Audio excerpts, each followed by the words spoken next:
देश नीति केवल सच्ची और पक्की खबरें। मोदी जी आखिरी इनिंग्स में भी झूठ बोलते हुए पीछे नहीं हट रहे। इस झूठ के चलते अब मोदी ने खुद ही खुद को फंसा दिया।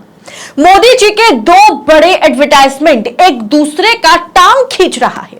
मोदी जी का ये दो एडवर्टाइजमेंट देखिए, कोई भी वेबसाइट खोल लीजिए तो आपको इस समय यही दो एडवर्टाइजमेंट पॉपअप करके ऊपर आता हुआ दिखेगा। जारी रहेगा मुफ्त राशन, भरोसा गरीब का, गारंटी मोदी की। फिर एक बार मोदी सरकार, कमल का बटन दबाइए, भाजपा को जिताइए।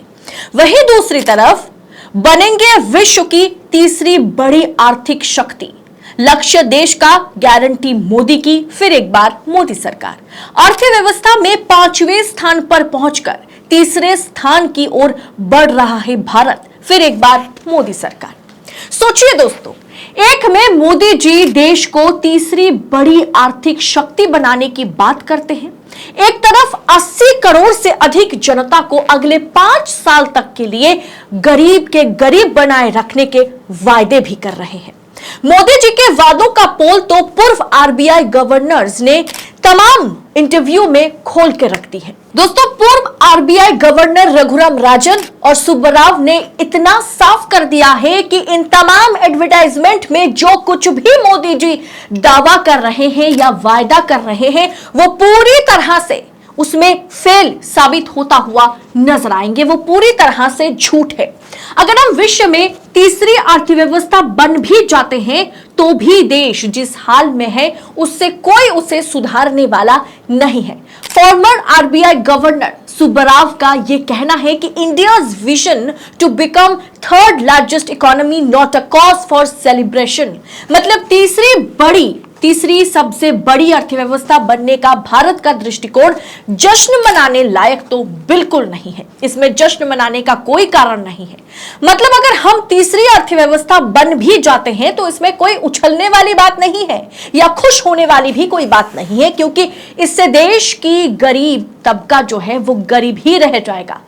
सुब्बाराव ने यह भी कहा, पूर्व आरबीआई गवर्नर ने यह भी कहा कि हम एक बड़ी अर्थव्यवस्था हैं क्योंकि हमारे पास 140 करोड़ जनता है। लोग उत्पादन का एक कारक है। हम एक बड़ी अर्थव्यवस्था हैं क्योंकि हमारे पास लोग है, हमारे पास लोक बल है, हमारे पास मैन पावर है, लेकिन हम अभी भी एक गरीब देश है। तो 2029 तक दुनिया की तीसरी बड़ी सबसे बड़ी अर्थव्यवस्था बनने के सपने का जश्न मनाने का कोई कारण है भी नहीं।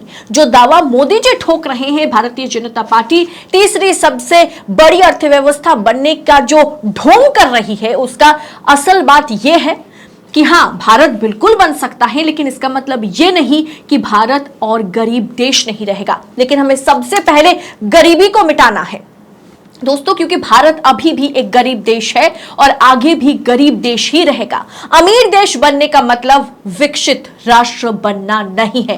विकसित राष्ट्र वो है जहां गरीब ना रहे, जहां सबके घर पर रोजी रोटी कमाने के लिए कुछ जरिया हो, जो जरिया मोदी जी तो कतई नहीं दे पाए, क्योंकि देश का एक तबका सिर्फ अमीर हुए लेकिन बाकी पूरा का पूरा देश गरीब रह गया। तो वहीं दूसरी तरफ आरबीआई के पूर्व गवर्नर रघुराम राजन ने बीबीसी को जो फाइनेस्ट इंटरव्यू दिया है, उसमें यह खुलासा किया गया कि भारत की आर्थिक वृद्धि दर को, आर्थिक स्थिति को बढ़ा चढ़ा करके पेश किया जा रहा है, जो कि सरासर गलत है। और अगर आप देश की जनता इस पर भरोसा करती है तो बड़ी गलती करेगी जनता, ऐसा पूर्व आरबीआई गवर्नर रघुराम राजन ने कहा है, क्योंकि यह एडवर्टाइजमेंट साफ तौर पर दिखाता है कि सरकार कहीं ना कहीं झूठ बोल रही है।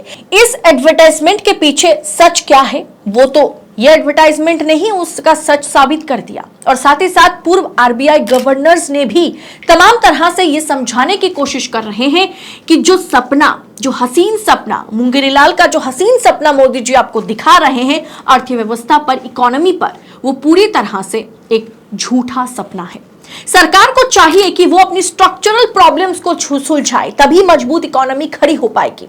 इंफ्रास्ट्रक्चर के लेवल पर नीतियों को लागू करना बेहद मजबूत रहा। चिंता की बात यह है कि अर्थव्यवस्था को और उदार बनाए जाने की जरूरत है, लेकिन सबसे बड़ी चुनौती और चिंता की बात तो यह है कि हम अब तक ह्यूमन कैपिटल इनकम को नहीं बढ़ा पाए। हमने इंडिविजुअल लोगों में निवेश नहीं किया है, यानी देश में पर कैपिटल इनकम बढ़ी ही नहीं है। पर कैपिटल इनकम देश में अभी भी 15,000 है और 197 कंट्रीज की लिस्ट में पर कैपिटल इनकम में भारत 142वें स्थान पर है।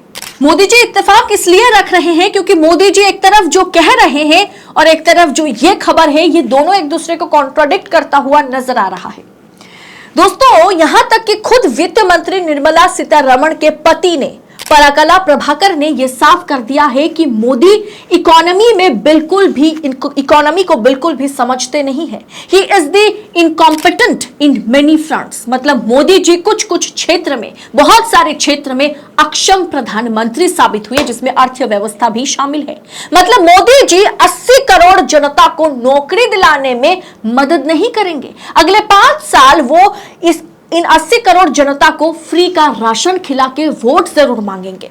अब जब मोदी जी ने घोषणा कर ही दिया है कि मोदी की आधी आबादी को, और या कहें तो आधे से ज्यादा आबादी को गरीबी मरने देने का इरादा है, तो हम क्या करें भाई? आप खुद सोचिएगा, फिर वोट कीजिएगा। दोस्तों, पहले चरण का मतदान तो खत्म हो चुका है, अभी भी 6 चरण का मतदान होना बाकी है, जिसमें यह तय हो जाएगा क्या वाकई नरेंद्र मोदी की सरकार को जनता फिर एक बार सत्ता वापसी कराना चाहती है। क्या राम मंदिर इतना बड़ा मुद्दा है कि उनके आगे बेरोजगारी, महंगाई, भ्रष्टाचार कुछ भी जो है जनता को नजर नहीं आ रही है? या क्या फिर ईवीएम या वीवीपैट के जरिए कुछ घपलेबाजी करने की कोशिश होगी? सवाल तो तमाम तरह के उठेंगे ही, लेकिन सबसे बड़ा सवाल यही है, क्या इस बार फिर एक बार मंदिर मस्जिद या फिर आप कह सकते हैं कि ध्रुवीकरण की राजनीति हिंदू मुसलमान जो है वो बेरोजगारी, शिक्षा, स्वास्थ्य, महंगाई पर भारी पड़ जाएगा? आपकी राय क्या है? कमेंट कर अपनी राय हमारे साथ शेयर करें।